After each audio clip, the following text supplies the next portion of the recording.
côte. Des milliers d'habitants se retrouvent une nouvelle fois privés de leur habitation. Alors ont-ils toujours envie de reconstruire, de vivre à nouveau avec ce risque? Élément de réponse avec notre correspondant Loïc Delamornay, Anto Filippi. Trip Waligorski nous a donné rendez-vous dans sa maison de famille au bord de la plage. La porte d'entrée est parfaitement intacte, mais juste après... Voilà, c'est là où était le salon. C'est sûr que ça m'a fait un choc. Quand je suis revenu, j'étais complètement stupéfait. J'y crois toujours pas. Je suis dans la maison et l'océan est là, à la place de la salle de bain. Cette côte de Daytona Beach a pris de plein fouet l'ouragan Nicole il y a une semaine, associé à un phénomène de grande marée. 5 personnes ont perdu la vie en Floride, 6 en République dominicaine. La corniche a été comme avalée, des mètres de sable ont disparu, laissant des maisons ravagées en équilibre. C'était l'endroit préféré de ma grand-mère. Elle adorait être sur la plage.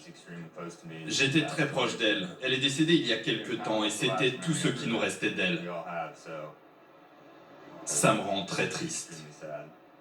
Signe inquiétant des temps, Nicole a été particulièrement tardif en novembre, alors que la saison des ouragans est censée être terminée.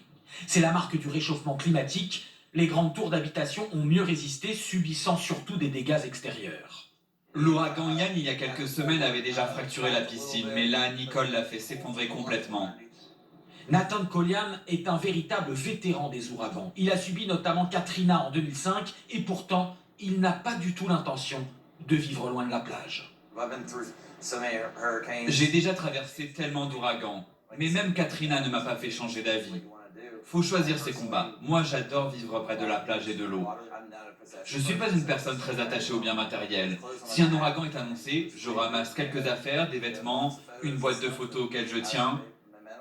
Je mets ça dans une valise et j'évacue.